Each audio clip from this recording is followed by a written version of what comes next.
कई वो कह रहे हैं कि मैंने ये सवाल पूछा मुख्य सचिव से भी, डीजीपी से भी कि क्या आपकी पुलिस जो है वो पॉलिटिकल हो गई है, क्या सरकारी तंत्र जो पश्चिम बंगाल का है उसका राजनीतिकरण हो गया है। तो इसका कोई जवाब उन लोगों के पास भी नहीं था। जब रिपोर्ट मांगी गई तो बिना रिपोर्ट के पहुंच गए राज्यपाल से मुलाकात करने के लिए। क्या वाकई स्थितियां हैं? और जब आप हमले का शिकार हुए तो उस वक्त, क्योंकि वहां पर भी पुलिस भी मौजूद थी पश्चिम बंगाल की, उसका रुख क्या था?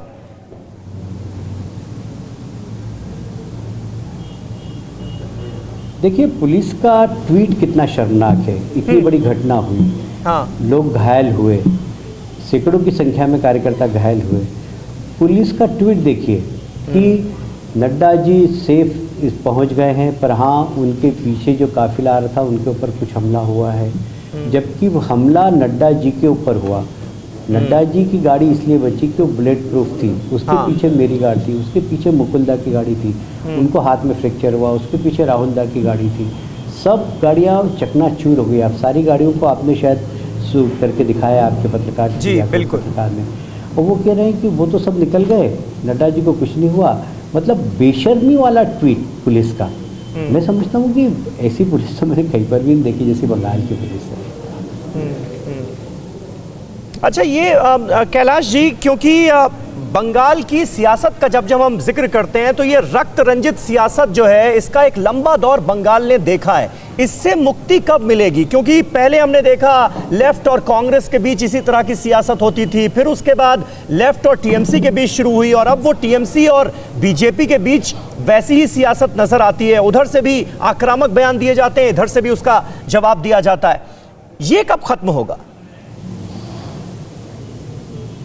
देखिए, बयान से कोई फर्क नहीं पड़ता, पर जब रक्त रंजित राजनीति हो जाए तो चिंता का विषय होता है। इस देश के अंदर आप भारत का नक्शा देखेंगे तो मात्र 3 प्रदेश ऐसे हैं जहाँ पर रक्त रंजित राजनीति होती थी। एक केरल, दूसरा त्रिपुरा, तीसरा पश्चिम बंगाल। तीनों जगह सीपीएम का राज रहा है। सीपीएम की ये राजनीति रही कि विपक्ष को कुचलना। उनका डेमोक्रेसी पे कोई विश्वास नहीं, और इसीलिए इन तीनों राज्यों में ही हिंसा होती रही। आप देखिए, त्रिपुरा में भारतीय जनता पार्टी की सरकार आई, वहाँ पर हिंसा की राजनीति खत्म हो गई।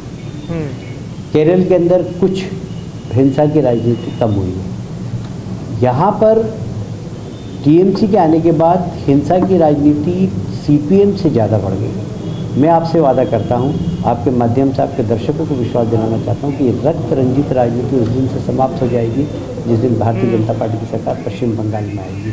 हम वादा करते हैं कि हम हिंसा रहित राजनीति देंगे, हम विकास की राजनीति देंगे, हम सोनार बंगाल बनाने का जो सपना बंगाल की जनता ने देखा, हम उसको पूरा करेंगे मोदी जी के नेतृत्व में। ठीक है, बिल्कुल। 3 सीटें पिछली बार जीती थी विधानसभा चुनाव में भारतीय जनता पार्टी ने, और लोकसभा चुनावों में आप लोगों की शानदार परफॉर्मेंस रही, और उसके बाद अब दावा 200 सीट का हो रहा है। आखिर में चलते चलते एक बार फिर मैं आपसे जानना चाहूंगा, क्योंकि आपने जिक्र किया प्रधानमंत्री नरेंद्र मोदी ने भी अस्पताल में जब आप थे तो हालचाल आपका लिया। प्रधानमंत्री नरेंद्र मोदी ने कैसे आपका हौसला बढ़ाया? उन्होंने क्या कहा?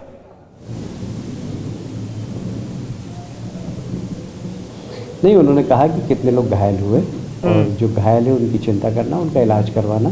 क्योंकि उन्होंने भी जब वीडियो देखा, उन्होंने कहा कि मैंने शाम को आकर जब समाचार देखे तो मैं थोड़ा सा चिंतित हो गया, इसलिए मैंने पूछा तो उन कार्यकर्ताओं की चिंता करना और सबका इलाज ठीक हो जाए, इसकी चिंता करना, उन्होंने इतना कहा। और एक प्रधानमंत्री का फ़ोन आना अपने आप में ही बहुत बड़ी बात होती है, और उन्होंने चिंता व्यक्त की कार्यकर्ताओं के लिए।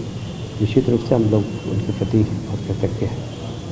चलिए, बहुत बहुत शुक्रिया कैलाश विजयवर्गीय जी हमसे बातचीत करने के लिए। ख्याल रखिए अपना, आगे फिर आपसे बातचीत होती रहेगी। तो बीजेपी ने बिगुल फूंका हुआ है मिशन बंगाल का, 200 सीटों का दावा किया गया है, लेकिन इस वक्त जो सबसे बड़ा मुद्दा है वो ये है कि बीजेपी अध्यक्ष जेपी नड्डा के काफिले को जिस तरह से निशाना बनाया गया, जिस तरह से अटैक किया गया, और कैलाश विजयवर्गीय जो हमसे बात कर रहे थे वो भी इस हमले में घायल हुए हैं। अब गृह मंत्रालय ने रिपोर्ट तलब की है, और पश्चिम बंगाल के डीजीपी और मुख्य सचिव को तलब किया गया है, उनसे जवाब तलब किया जाएगा इस मुद्दे पर। न्यूज़ टॉप 9 रोज सुबह 7 बजे और शाम 7 बजे सिर्फ TV9 भारतवर्ष पर।